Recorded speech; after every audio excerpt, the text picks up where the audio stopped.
Assalamualaikum warahmatullahi wabarakatuh. Nama saya Muhammad Imran bin Kamal Zaman, nombor metrik 05234. Okay.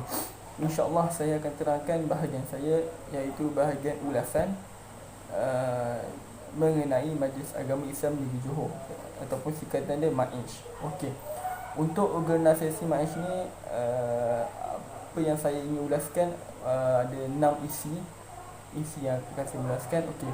Untuk isi yang pertama ialah 3 perkara utama, iaitu zakat, wakaf dan baitul mal. Okey. Seperti yang telah saya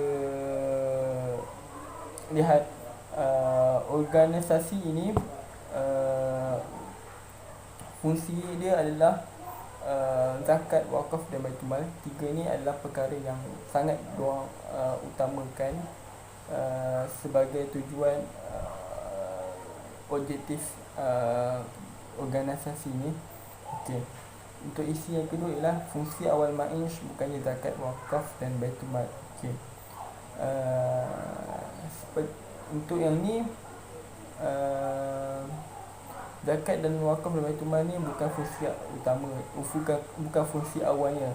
Sebenarnya ada fungsi lain selain daripada zakat, wakaf dan baitul mal. Okey.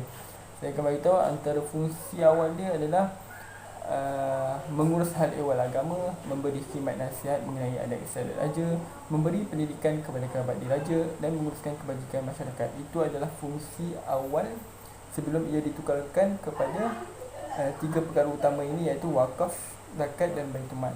Okey.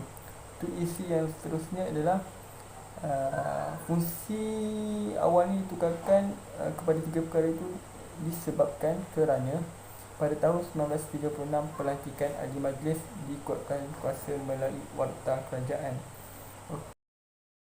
Bagi pendapat saya, untuk penukaran fungsi ini, bagi saya adalah perkara yang adalah bagus, kerana dalam negeri Johor ni kita tahu bahawa terdapat pelbagai organisasi yang menguruskan hal ehwal agama, seperti Jabatan Agama, Jabatan Mufti dan Jabatan Kehakiman Syariah. Itu adalah antara contoh organisasi yang lain. Mungkin antara faktornya MAIJ ni menukarkan fungsi awal tersebut kepada tiga perkara utama adalah disebabkan mungkin adanya organisasi yang lain. Jadinya mereka berpendapat bahawa mereka ingin menumpukan kepada tiga perkara utama ni, kerana tiga perkara utama ni tak ada dalam organisasi lain. Itu sebab mereka menukarkan fungsi awal tersebut kepada tiga perkara utama. Okey, itu ulasan saya, pendapat saya. Okey. Dan seterusnya ialah fungsi majlis adalah sebagai penggubal dasar agama Islam bagi negeri Johor. Okey. Selain daripada tiga perkara utama ni, Majlis Agama Islam Negeri Johor ni ada fungsi lain, iaitu sebagai penggubal dasar agama Islam di Johor. Itu fungsi lain dia. Okey, seterusnya adalah peranan majlis dibahagikan kepada tiga perkara tersebut mengikut tugasan masing-masing. Okey. Seperti kita tahu, untuk zakat, wakaf dan baitul mal dia mempunyai peranan masing-masing tersebut. Okey, antara peranan bagi zakat ialah kita ingin tahu bahawa zakat, peranan dia adalah memungut zakat, yang mana zakat tersebut terbahagi kepada dua, iaitu zakat harta dan zakat fitrah. Okey, memungut zakat tersebut terhadap orang Islam bertujuan untuk diagihkan kutipan tersebut kepada golongan yang berhak serta bangunkan asnaf. Okey. Untuk wakaf pula adalah mengurus, mentadbir dan menjaga kumpulan wang wakaf serta menggalakkan orang berwakaf. Okey. Seperti kita tahu bahawa wakaf ini merupakan satu amalan jariah bagi mereka yang ingin berwakaf harta yang mereka ada tersebut bertujuan kegunaan masyarakat. Seperti yang kita tahu bahawa orang Islam ni mungkin ingin melakukan amal jariah, ingin mengumpul lagi pahala dengan berwakaf harta tersebut untuk kegunaan orang ramai. Okey. Untuk kita tahu bahawa ini pun adalah perkara wajib dilaksanakan oleh organisasi tersebut, kerana diorang ditanggungjawabkan untuk menjaga harta tersebut dan mengurus harta tersebut dan mentadbir untuk digunakan kepada masyarakat. Seterusnya adalah Baitul Mal. Okay.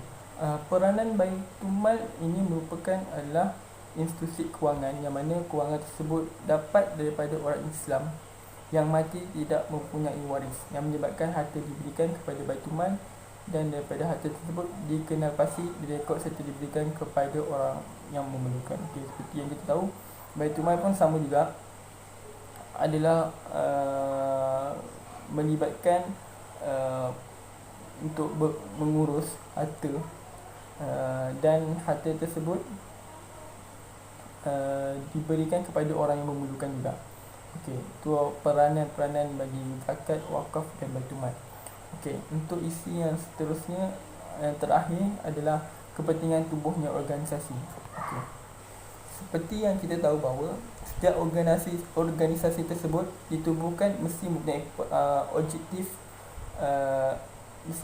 objektif yang tersendiri. Okey, jadi Majlis Agama Islam Negeri Johor ni mempunyai kepentingan, seperti antaranya ialah memantapkan masyarakat Islam tentang konsep Baitul Mal, zakat dan wakaf. Okey. Kepentingan pertama ini merupakan bagi pendapat saya merupakan sesuatu yang wajar, kerana kita perlu memastikan masyarakat Islam mengetahui sedikit berkaitan konsep Baitul Mal, zakat dan wakaf. Okey. Dan seterusnya, kepentingan tubuhnya organisasi ini adalah kerana supaya masyarakat Islam tersebut mempunyai rasa kemahuan untuk terlibat dalam ketiga-tiga tersebut. Kerana dalam proses atau perjalanan dalam berwakaf, zakat serta Baitul Mal dapat memberi kesan kepada ekonomi. Sebab kita tahu bahawa zakat, wakaf dan Baitul Mal ni juga memberi kesan kepada ekonomi kita. Jadinya tujuan Majlis Agama Islam Negeri Johor ni ditubuhkan adalah untuk menggalakkan mereka terlibat dalam tiga perkara ini. Dan yang terakhir, kepentingannya adalah memberi kesedaran kepada umat Islam akan pentingnya merebut peluang pembangunan bagi memajukan ekonomi Islam. Okey, seperti yang kita tahu bahawa macam tadi juga hampir sama, kepentingan dia ialah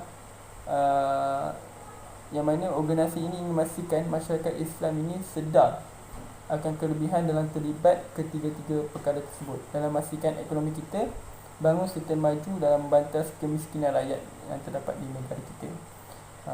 Okey, insya-Allah itu saja pembentangan daripada saya berkaitan dengan ulasan. Sekian, terima kasih.